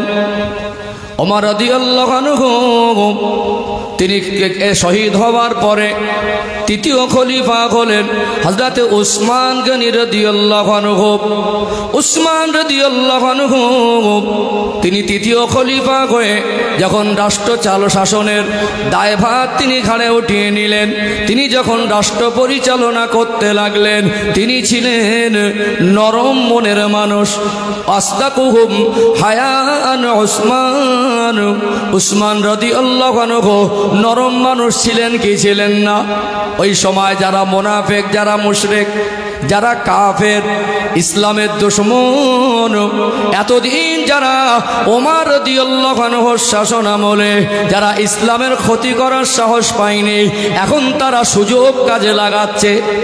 উসমান রাদিয়াল্লাহু আনহুর নরম মেজাজকে তারা কাজে লাগাতে শুরু করলো। একটু সেই রকম ইমানদার দরকার, সেই রকম ইমানদার আল্লাহর কাছে সাহায্য প্রার্থনা করে, অপশক্তির কাছে মানুষের কাছে মাথা নত করে না। যেটা বলুন, কথা কি বুঝতে পারছেন? ও ভাইজানেরা, সোনার মানিক যুবকেরা, আব্বারা মায়েরা, এ আব্দুল্লাহ ইবনে সাবা এ বুঝতে পারলো যে সরাসরি এদের বিরুদ্ধে গিয়ে কিছু করতে পারবো না, অর্থাৎ এদেরকে অন্যভাবে মারতে হবে। সে দেখলো আমাকে মুসলমানের পাট নিতে হবে। মাথায় টুপি বলল, দাড়িগুলো বড় বড় করে দিল, মাথায় পাগড়ি, পা পর্যন্ত জামা, মুখে মুখে কলেমা, নামাজ, রোজা সব কিছু করতে লাগলো। এখন কেউ যদি নামাজ পড়ে, মাথায় টুপি দেয়, কলেমা পড়ে, ইসলামের আইন কানুন মেনে চলে, তার বিরুদ্ধে তো কোনো অ্যাকশন নেওয়া যায় না। অর্থাৎ মুসলমান উপরে সাজলেও তার ভিতরটা মুসলমান ছিল না। এই আব্দুল্লাহ ইবনে সাবা যার জন্ম হলো ইয়ামানে, সেই ইয়ামান থেকে চলে আসলো কুফায়। কুফা বাসরা ইরাক আছে না নেই? কুফায় এসে কুফার মানুষদেরকে খলিফার বিরুদ্ধে বিভিন্ন কথাবার্তা বলে একটু বিষাক্ত করতে লাগলো।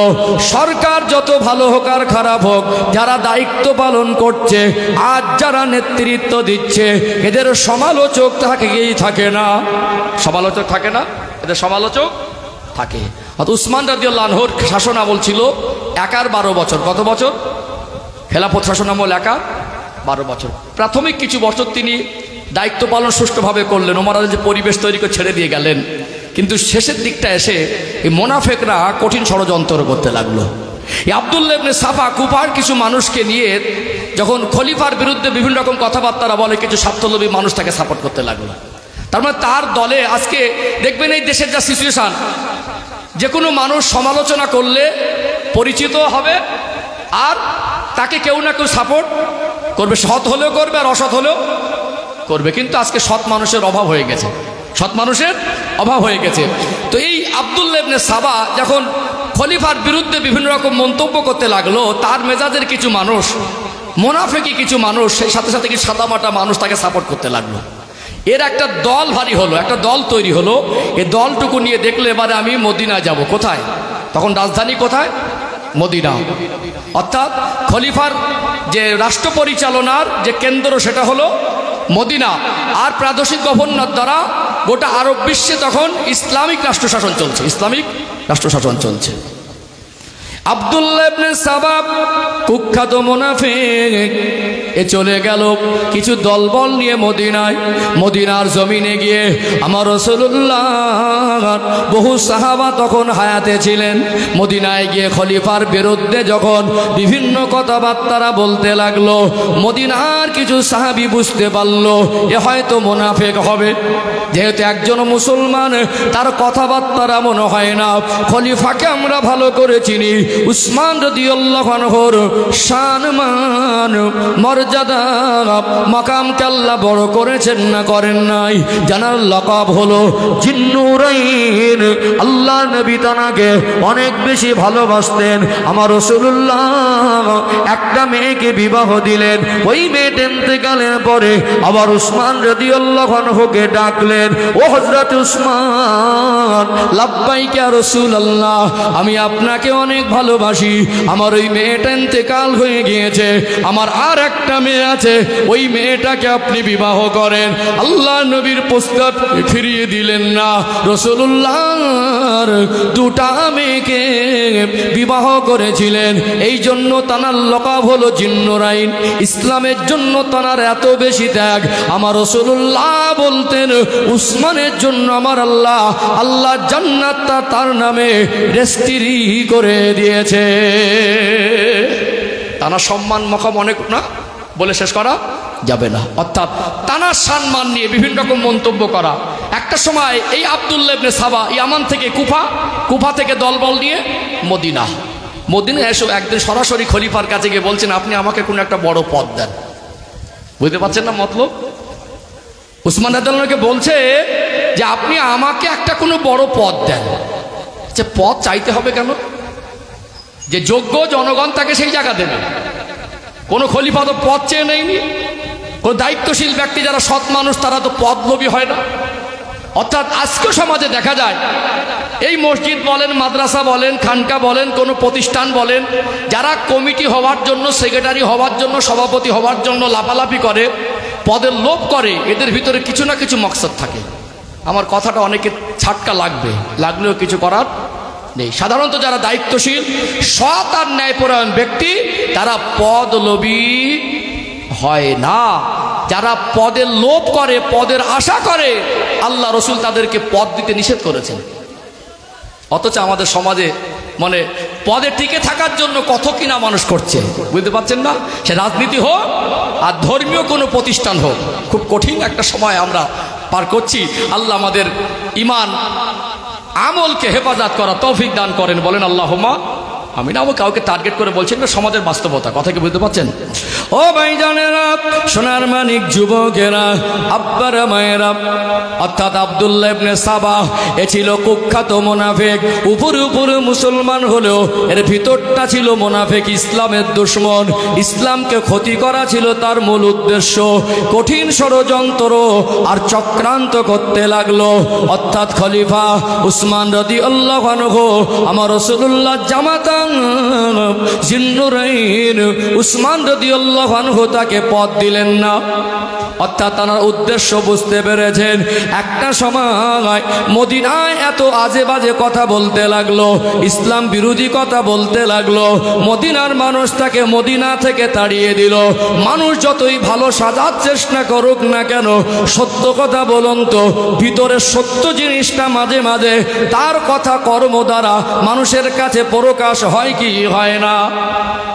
কাগার বগ আলাদা, কাগার বগ আলাদা।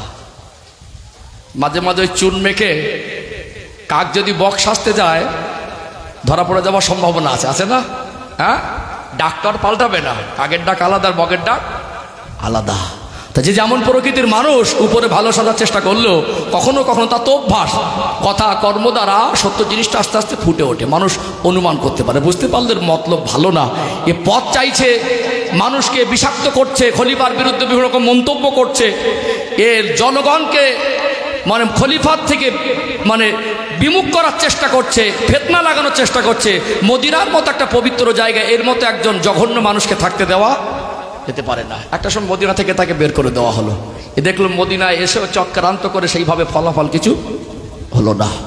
ও ভাইজানেরা, সোনার মানিক যুবকেরা, আব্বারা মায়েরা, তার জন্ম ইয়ামানে। কুফায় কিছুদিন মুনাফিকি করে কিছু মানুষ নিয়ে মদিনা আসলো। মদিনা থেকে বিতাড়িত হয়ে এবার মিশরের দিকে রওনা হয়ে গেল। মিশর আর মদিনা অনেকটা দূরত্ব।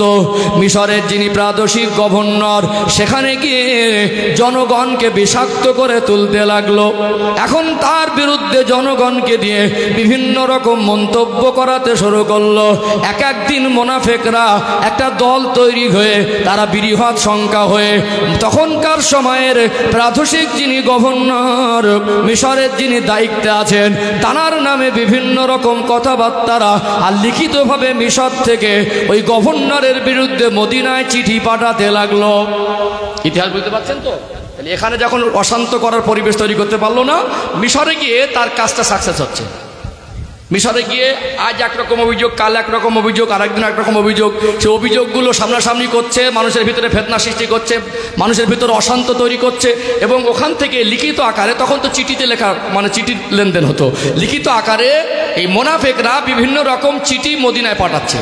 তাহলে একজন মানুষের বিরুদ্ধে বারবার চিঠি আসা মানে এত মানুষের অভিযোগ মনে, তাহলে হয়তো বা মানুষটা ওই পথটা সামলাতে পারছে না, এরকম হতে পারে স্বাভাবিক। তাহলে যখন মদিনা থেকে এই উসমান রাদিয়াল্লাহু বুঝতে পারলেন যে মিশরে একটা চরম পরিস্থিতি চলছে, উত্তপ্ত পরিবেশ চলছে, তাহলে ওই পরিবেশটাকে শান্ত করার জন্য একটা নতুন কোনো সিদ্ধান্ত নেওয়া দরকার আছে না নেই? তার একদল মানুষ মুনাফিকদের চক্রান্ত হয়ে ওই মিশর থেকে মদিনায় এসে বললেন যে আমাদেরকে একটা নতুন গভর্নর দেন, মিশরটা অশান্ত হয়ে গেছে, আমাদেরকে একটা নতুন গভর্নর দেন। তাহলে নতুন গভর্নর কাকে করবে? মুহাম্মদ ইবনে আবু বকর হুজুরকে করা হলো।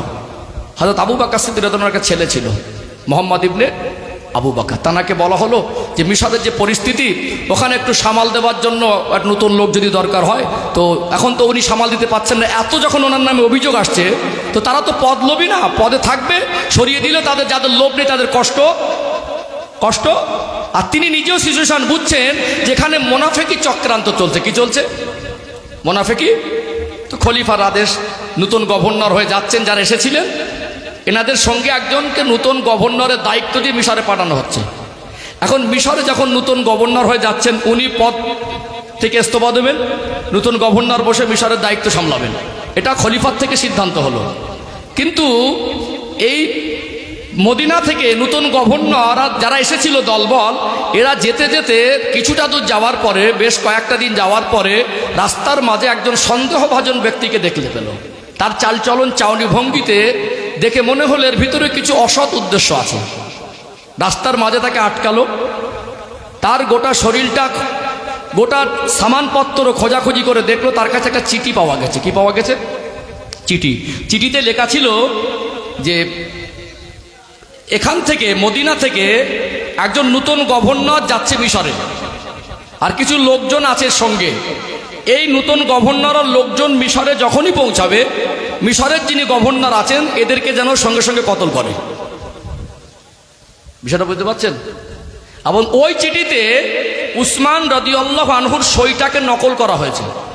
মানে এই চিঠিটা যদি মিশরের যিনি গভর্নরের দায়িত্ব আছেন এনারা পৌঁছাবার আগে ওনার কাছে পৌঁছে দেওয়া যেতে পারে, তাহলে চিঠিটা দেখে প্রাদেশিক গভর্নর বুঝবেন এটা খলিফার আদেশ, কাজের আদেশ। তাহলে এনারা গেলে আবার উনি নতুন করে এই নতুন গভর্নর সহ এদেরকে যদি কতল করেন খলিফার আদেশে, তাহলে পরিবেশ আরো উত্তপ্ত হবে না? অথচ উসমানের সিদ্ধান্ত এটা ছিল না, নতুন গভর্নর ঠিক করে পাঠাচ্ছেন। তা এই ব্যক্তি যে চিঠি নিয়ে যাচ্ছিলেন এই মোনাফেকদের একজন। চিঠিটা উসমান রাদিয়াল্লাহু আনহুর লেখাও ছিল না, চিঠিটা লেখা মোনাফেকদের হাতের, সইটাকে নকল করা হয়েছে। মোনাফেকদের চক্রান্ত, বুঝতে পারছেন? মোনাফেকদের চক্রান্ত। এখানে অনেক ঐতিহাসিকবিদ উক্তি করেছেন এই চিঠিটা যিনি নকল করেছিলেন, যার নাম হলো মারওয়ান বিন হাকাম, এ ছিল উসমান রাদিয়াল্লাহু আনহুর পাশের একজন মানুষ। কাছের মানুষ যখন দুশ্মনী করে দুশ্মনীটা বেশি হয়। আবার কোন কোন ঐতিহাসিকবিদ বলছেন এর ইন্ধন ছিল ওই আব্দুল্লাহ ইবনে সাবার গোষ্ঠীর। মানে মোনাফেকে মিল আছে না নেই? মোনাফেকে ইসলামের যত দুশ্মন আছে দেখবেন, আজ গোটা বিশ্বের দিকে তাকিয়ে দেখুন, ওদের একটা মিল আছে না? এই মোনাফেকে একটা মিল মহব্বত আছে। অর্থাৎ এখানে চিঠিটাকে মোনাফেক দ্বারা নকল করে উসমান রাদিয়াল্লাহু আনহুর নামের সিলমোহরটাকে, সইটাকে নকল করা হয়েছিল।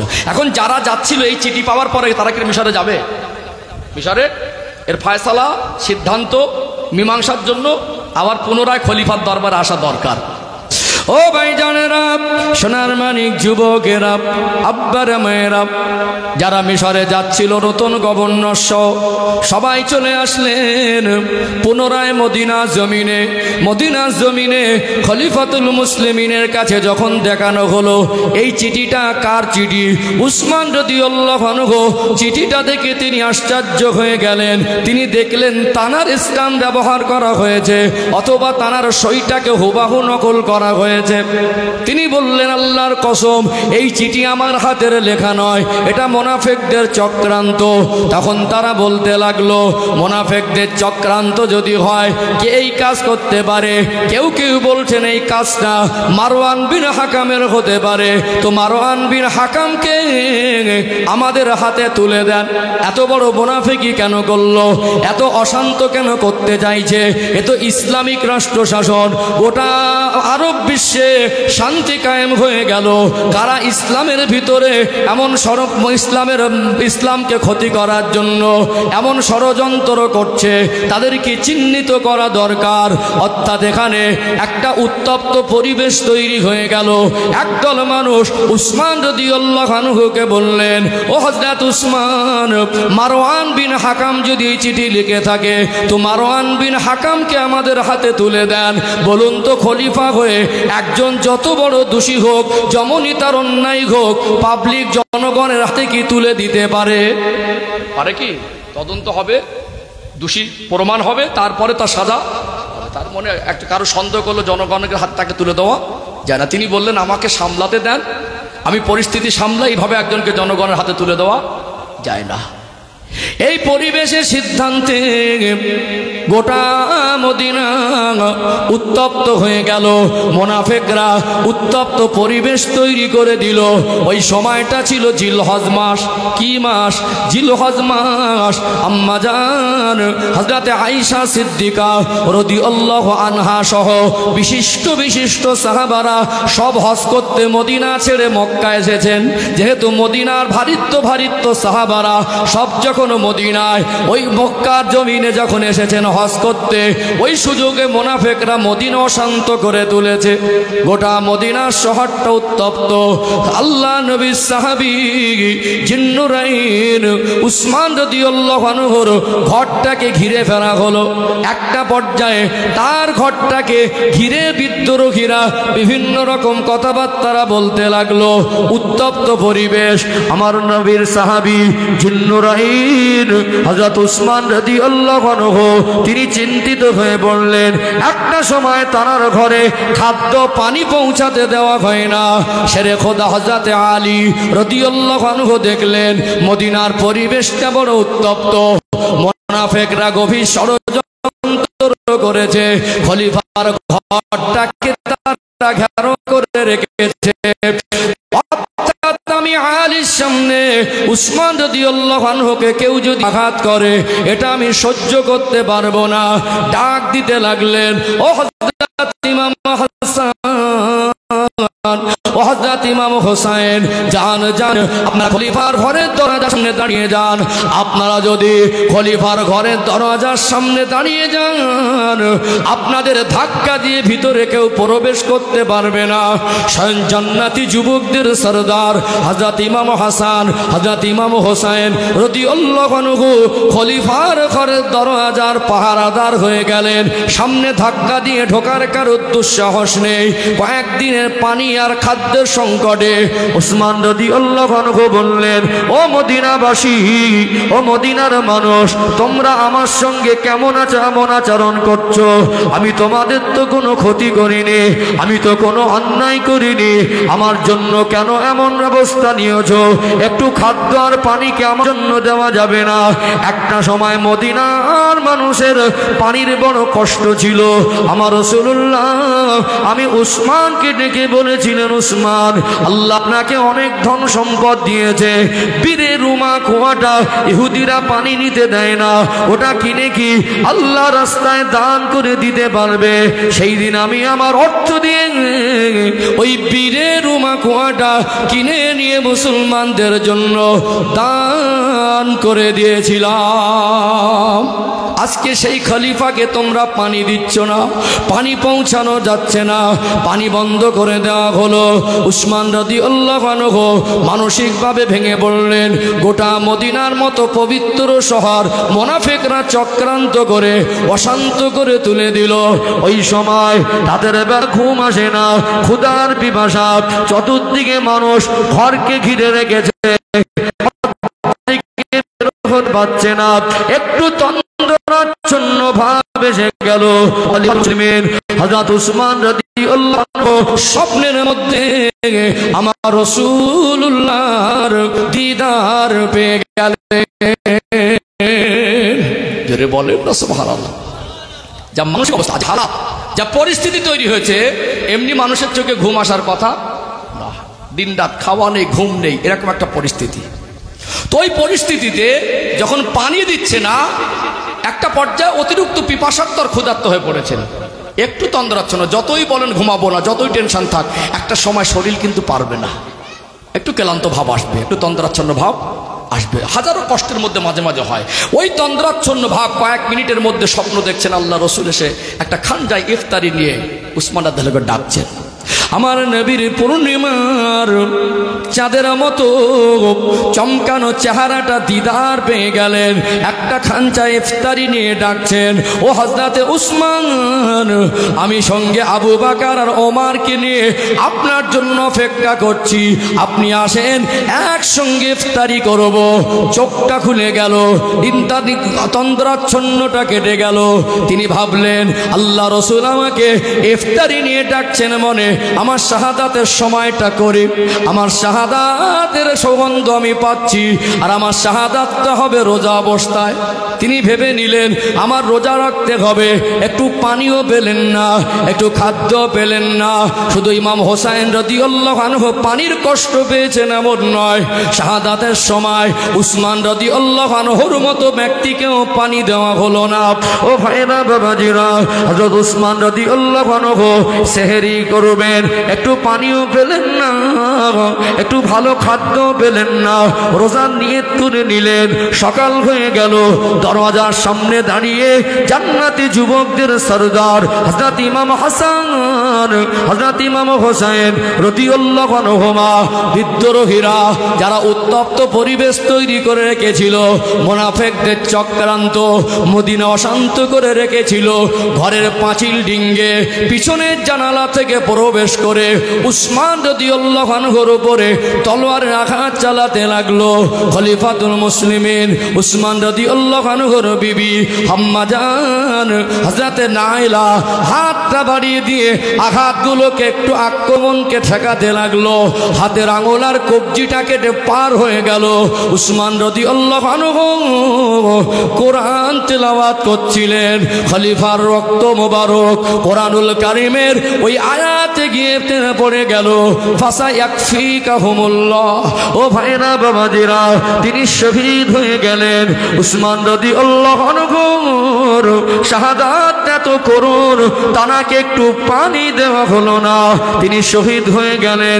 গোটা মদিনা উত্তপ্ত, মুনাফিকরা তারা দেখছে ওমর রাদিয়াল্লাহু আনহুর শাসনামলে ইসলামের ক্ষতি করতে পারিনি, এইবার ইসলামের বড় ক্ষতি করবে। তারা ময়দানে নেমে তারা বিভিন্ন চক্রান্ত করে একের পর এক ক্ষতির মুখে ঠেলে দিচ্ছে। খলিফা উসমান রাদিয়াল্লাহু আনহু টানা 12 বছর খেলাফত শাসনামল সামলালেন। আল্লাহর ডাকে সাড়া দিলেন, বিদ্রোহী আর মুনাফিকদের তলোয়ারের আঘাতে শহীদ হয়ে গেলেন। ইন্না লিল্লাহি ওয়া ইন্না ইলাইহি রাজিউন। কঠিন একটা শাহাদাত। উসমান রাদিয়াল্লাহু আনহুর 12 বছর শেষ হয়ে গেল। এখন এই পরিবেশটা কি শান্ত ছিল না অশান্ত ছিল? প্রায় অশান্ত। এখন নতুন খলিফা দরকার না? নতুন খলিফা হয়ে গেলেন মানে এখন মুনাফিকরা যাদের ইন্ধনে যাদের চক্রান্তে খলিফা শহীদ হলো, অশান্তি হলো, তারাই বলছে যে উসমান রাদিয়াল্লাহু আনহুকে যারা শহীদ করেছে তাদের আগে বিচার চাই। বুঝতে পারছেন না? তাদের আগে বিচার চাই। তো খলিফা কে হবে? বিভিন্ন রকম মত দেবে, কিন্তু অধিকাংশ মানুষ বলছে খলিফা হওয়ার যোগ্যতা আছে আলী রাদিয়াল্লাহুর ভিতরে, তিনিই যোগ্য, তানাকেই আমরা খলিফা বলে মানব। এখানে কি করা যায়, পরিস্থিতি কি? তো খলিফা হবেন। একটা সময় মুনাফিকরা দেখলো আলী হুজুর খুব তীক্ষ্ণ বুদ্ধি সম্পূর্ণ মানুষ, তিনি যদি খলিফা হন তাহলে সঙ্গে সঙ্গে বিচার করবেন না, তিনি পরিবেশ সামলাবেন, তদন্ত করবেন, কারা অশান্তির মূলে আছে, কারা শহীদ করেছে, তাদেরকে নিয়ে একটা সময় প্রসেস নিয়ে তারা বিচার করবেন। যতক্ষণ লম্বা সময় নেবে ততক্ষণ আমরা আলাদা একটা চক্রান্ত করে নেব। তারা একটা সময় বললো আলী হুজুর খলিফা হলে আমাদের অসুবিধা নেই। কিন্তু একদল মানুষ ওই বাসরা, কুফা, সিরিয়া, দামেস্কে যেটা সিরিয়া, এই দিকটা এসে বললো উসমান রাদিয়াল্লাহু আনহুর বিবির হাতের আঙুল আর উসমান হুজুরের ওই শাহাদাতের রক্ত মাখা জামা নিয়ে বললো আমরা আগে উসমান রাদিয়াল্লাহু খলিফার যারা শহীদ করে তাদের বিচার চাই। অথচ খলিফা নিযুক্ত হলেন কে? আলী রাদিয়াল্লাহু আনহু। খলিফা নিযুক্ত হলেন আলী রাদিয়াল্লাহু আনহু। ইনি পরিবেশটা সামাল দেবেন। আম্মা জান আয়েশা সিদ্দিকা রাদিয়াল্লাহু আনহা সহ বহু সাহাবারা কোথায় তখন হজ মোবারকে, জিলহজ মাস। অর্থাৎ এখানে দেখলো যে আমাদের একটা চক্রান্ত করে নিতে হবে বিচার হওয়ার আগে। একদল মানুষ বলল সোজা আমরা আম্মা জানের কাছে যাব, গিয়ে বলবো, অভিনয় করব, খুব পরিস্থিতি খারাপ, মদিনা অশান্ত, আর আলী হুজুর খলিফা হবে বলে তিনি লোকজন ঠিক করে উসমান হুজুরকে শহীদ করে দিয়েছে। আচ্ছা, এটা কি হতে পারে? এটা মুনাফিকদের বানানো একটা মানে চক্রান্ত। বাস্তবে তাই তারা একটা দল বেরিয়ে গেল মা আয়েশার কাছে, সেখানে গিয়ে বললেন যে আপনার জামাতা খলিফা উসমান রাদিয়াল্লাহু আনহুকে শহীদ করে দেওয়া হয়েছে। এই পরিবেশ শুনে বাড়িতে নেই বহু সাহাবী হজ মোবারকে, তাদের মানসিক অবস্থা কি হবে, চিন্তা বাড়বে যে খলিফাকে শহীদ করেছে। উসমান হুজুর মতো নরম মনের মানুষ। অর্থাৎ আমরা যখন মদিনাতে নেই ওই পরিবেশে, ওই সময় ওরা সুযোগটাকে কাজে লাগিয়েছে। তো বলল যে মনে হয় আলী হুজুর তিনি পদের লোভে আপনার জামাইকে শহীদ করেছে, আর তিনি বিচার করছেন না, খলিফা হয়ে তিনি পদে বসে গেছেন। মুনাফিকদের চক্রান্ত বুঝতে পারছেন?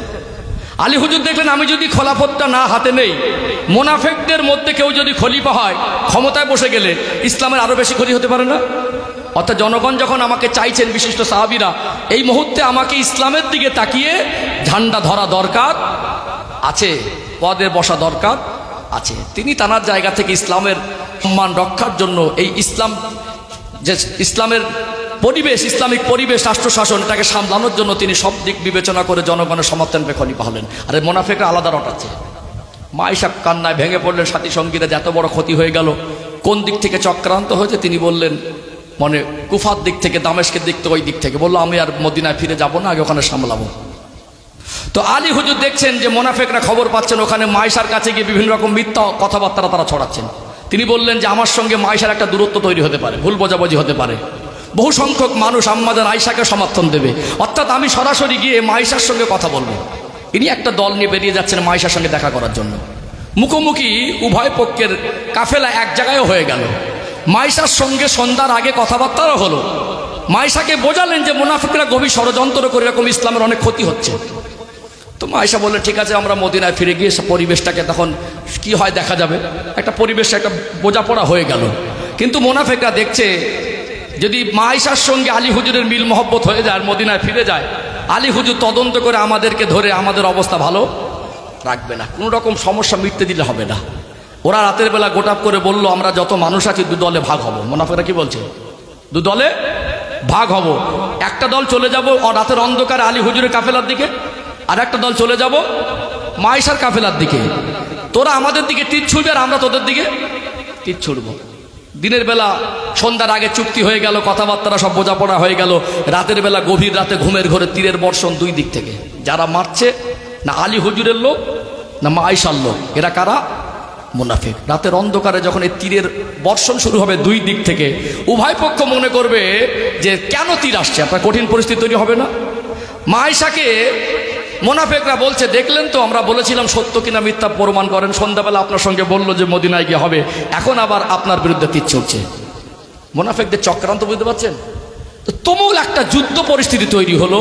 মায়েশা উটের পিঠে সাওয়ার হয়ে যুদ্ধের ময়দানে নেতৃত্ব দিচ্ছিলেন। একদিকে আলী রাদিয়াল্লাহু আনহু নেতৃত্ব দিচ্ছেন, একদিকে মায়েশা নেতৃত্ব দিচ্ছেন।